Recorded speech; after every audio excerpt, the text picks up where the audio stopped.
piece of candy. Ooh, a piece of candy. Ooh, a piece of candy. Ooh, a piece of candy. Ooh, a piece of candy.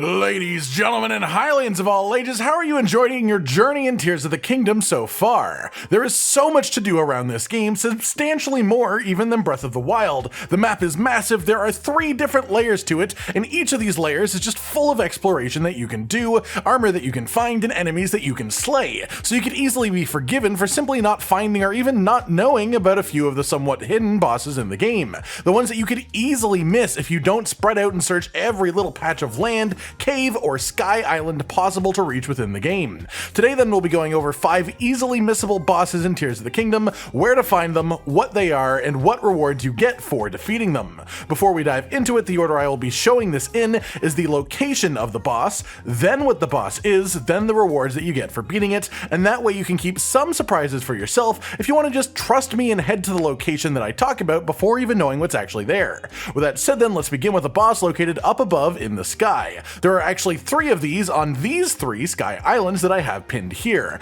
They are extremely high up, and so you won't get there by regular means. You'd have to fly in on some kind of zonite device from somewhere relatively close. I'll be heading to the one over on the west specifically as a heads up. If you look here on your map, there is a shrine on a lower sky island which is perfectly reachable by normal means. Then from here you can just sort of fly up on a contraption of your choosing. If you don't have a big pile of batteries, you can always use these zonite charge and large zonite charge items you find around the map, with the latter of these both refilling your batteries to full and giving you a period of time where the battery does not drain, making them particularly effective to use. In any case, from this island start the journey. I'll be cutting this off to the section that includes what the boss is now, just because obviously as we head up here we're going to actually see it, so if you want to not see it, then this is the time to head to the timestamp that I have on the screen. Otherwise, here we are. The boss up here is a King Gleeok. There are regular Gleeoks around the map on the ground level of the game, and they come in 3 elemental varieties: fire, ice, and lightning. But the King Gleeoks are a special boss more than anything because they can use all of these elements at the same time, having one of their heads each attuned to each element. They are taken down quite easily if you know what you are doing, otherwise prepare for quite the challenging fight if you want to take it on without any idea how to defeat it before going into it. If you want the strat that we have, it's as simple as firing Keese eyeball fused arrows from a Lionel bow for multi-shot. They will home in on the heads, and once you've done enough damage to each head, the King Gleeok will fall to the ground stunned for a fairly long period of time. While it's there, just whack it with your strongest melee weapon and you will get a fairly large amount of damage in. Rinse and repeat this until the king is dead, and then you're done. It will drop its relevant materials upon defeat, but this one on this specific sky island as well, when defeated, will also unlock a chest that contains one of the rare Sage's Will items. If you collect enough of these from various places, you can actually use them to upgrade the power of your Sage's Vows, which are the little buddies that follow you around and fight with you, which is pretty cool. Moving on then to our second boss of the day. This one might seem a bit familiar, but now we are heading into the depths. The name might sort of give it away just a touch here, but we are heading to the Gleeok Den, which is located here, and also here's an overworld reference too, so that you know where to head if you don't have this part of the depths lit up yet.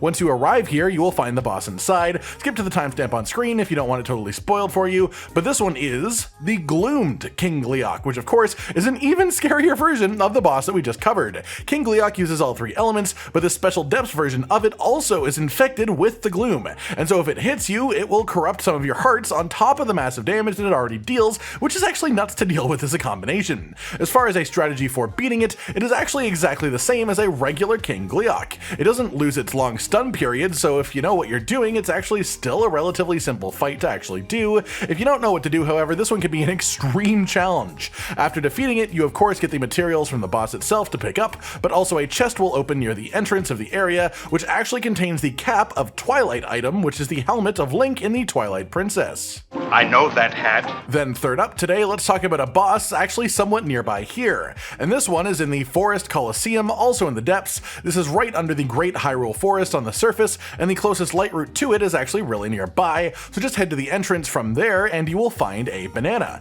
Keep moving and you will find another banana, and then another banana, and then another banana, and eventually a banana in the center of the Colosseum itself. If this feels like a trap, that's because it absolutely is. Once you've picked up the banana in the middle, you will be ambushed by a couple of Yiga clan members who will reveal the ruse and tell you that you've just been slated for deadly combat against a Gloomed black Hinox. This is a big bad nasty version of a Hinox with big damage, reasonably high health. It has a couple of different attacks to its lesser brethren, mostly just letting it do some multi-hit combos, and again there is a simple strategy for killing this boss. Simply shoot it in the eye with an arrow and it will fall to the ground stunned. Use this opportunity to run up and smack it with your strongest melee weapon, and you'll make pretty quick work of it relatively speedily. As far as rewards, you get all the lovely black Hinox materials that you would get for defeating one, but on top of this, a chest will open in the back of the room that you can go into to get the Korok Mask, which not only looks silly, and I love silly looking helmets, but it also shakes when a Korok is nearby, so if you are hunting for Korok seeds in the overworld, this is actually a pretty helpful thing to have on you.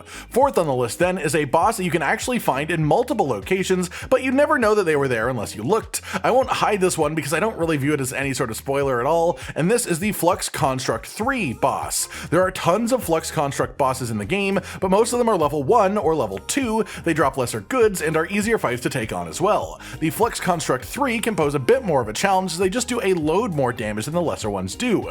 There are around 5 of these that you can find on Sky Islands. Here is one location in particular that I know for sure that they are, and there are also 5 of these that you can reach naturally in the depths. One of them is specifically here, the others you'll have to find for yourself. On top of that, there are 3 more of these tied to another larger activity. That is a whole other can of worms, so let's just focus on the ones that you can run up to yourself real easily.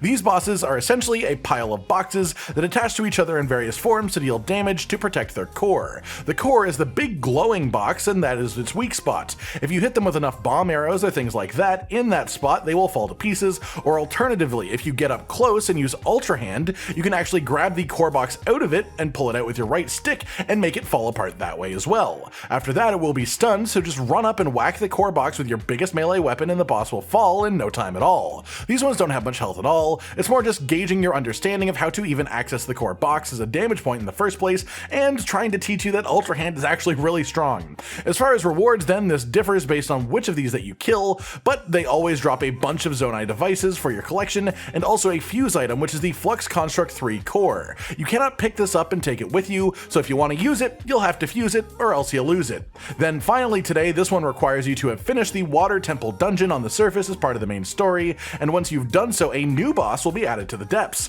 Specifically, this one is located right here, just a very short walk from the light route. No, I don't feel bad for struggling to pronounce that. What the hell even is that word? What were they trying here? And then once you reach this circle, you will find the boss extremely quickly, which in this case is the Revitalized Muktarak, a rematch of the boss from the end of the Water Temple. It's a nice challenge, it feels like it has somewhat buffed health compared to the original, and like pretty much everything else in the game, it respawns once per blood moon, allowing you to just fight this boss pretty frequently if you enjoy the fight and want its materials. As for how to beat it relatively easily, just use Splash Fruit to hit it in the shark phase. If you do this twice, it will flop up to the surface and the actual boss will pop out running away from you. Stab it with your strongest weapon and it'll be no match for you. Once again, dying super quickly if you know what to do, just like all the others. Upon death, it will drop the same materials as the boss above ground, but also in this location, once you defeat it, you will get a chest that you can open that holds a huge crystallized charge, which is essentially just an entire upgrade for your battery in one big jump, a really nice reward for a relatively easy boss fight.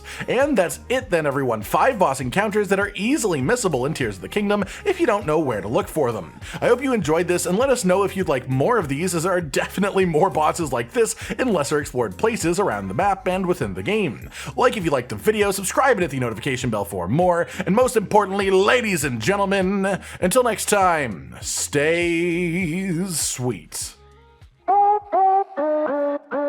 Josh, Cotton, and Hollow with the videos, dropping the humor like a hammer on your tippy toes, bringing entertainment on a daily arrangement to take our insanity and turn it into entertainment. Yes, I said entertainment twice, to reiterate that it is nice to look into your faces on a mostly daily basis when you let us in your homes to make the whole world a stage. Goodbye.